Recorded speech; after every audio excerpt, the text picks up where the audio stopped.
And may sasagutin lamang po tayo na tanong, no, from one of our followers sa Topic Gallery. So actually, itong tanong na ito, maraming beses na rin akong naka-receive, pero I'm going to answer this, no, for this time.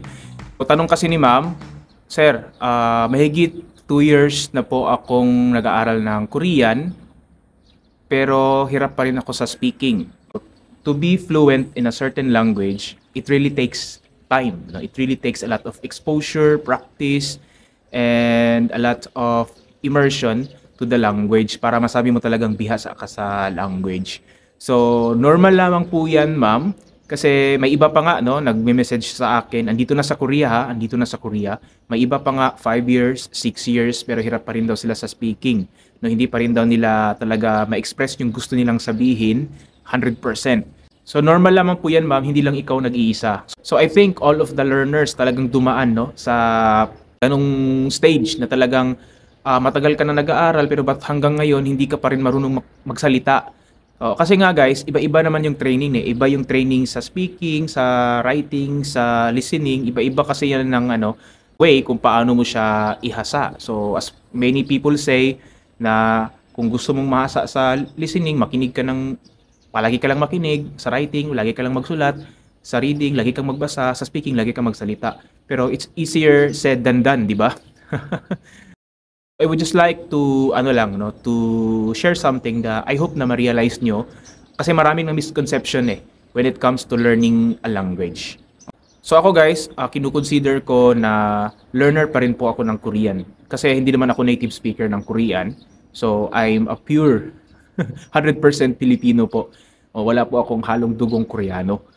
Kaya hanggang ngayon nag-aaral pa rin po ako ng Korean. So ngayon, para mas mabigyan natin ng liwanag yung tanong ni ma'am, so ihalin tulad natin siya sa pag-aaral natin ng English language. Di ba, Pinas, Philippines, second language natin yung English. So mula elementary, high school, hanggang nag-college na tayo, di ba, araw-araw tinuturuan tayo ng teacher natin ng English, araw-araw nakikita natin yung English, araw-araw ginagamit natin yon kasi sa book, di ba, halos lahat ng books, especially sa high school at saka college, yung mga books na ginagamit doon naka-English na.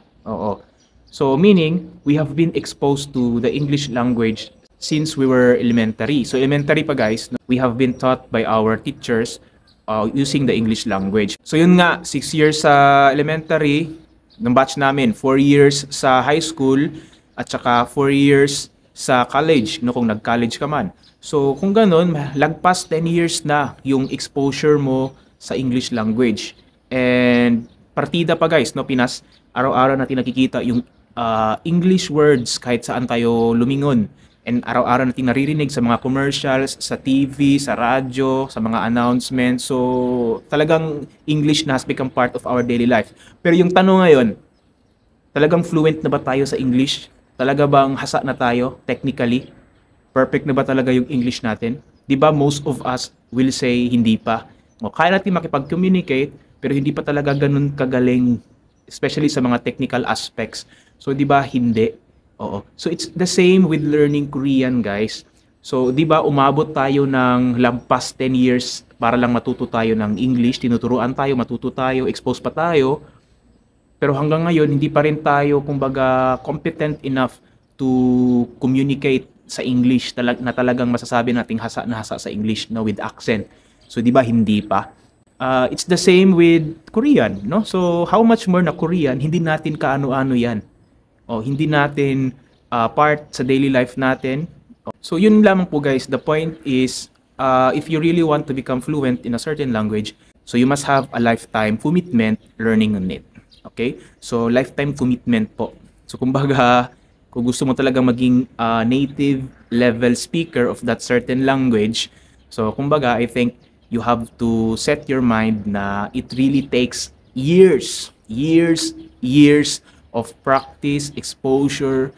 So kumbaga, walang katapusang pagkakatuto sa lingwaheng iyan. It really takes a lot of time to see the real result that you want. Misconception ng mga EPS worker, kasi akala natin na pag andito na tayo sa Korea, automatic gagaling na tayo sa language. Okay, so based on my experience guys, based on the experience of my friends, hindi. And also sa mga nagsasabi na rin na ilang taon na sila dito pero hindi pa rin sila ganun kagaling magsalita. Ganun pala guys, no, I realized, kasi during my first entry, I worked here for 2 years. That was 2019 to 2021, I think, no?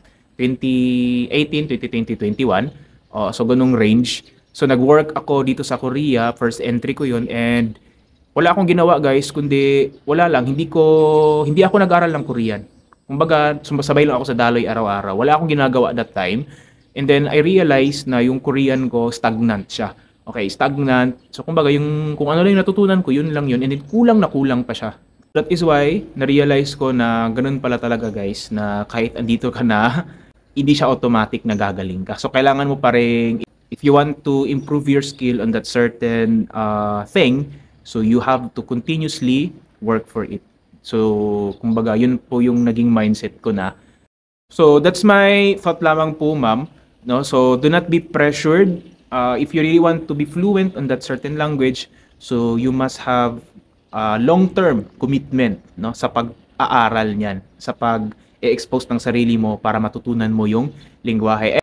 Again, hindi nyo po kailangang ma-pressure and hindi nyo po kailangan magtaka kung bakit hanggang ngayon nahihirapan pa po kayong magsalita ng language. Marami po ang dumanas niyan bago sila talagang naging comfortable sa paggamit ng Korean.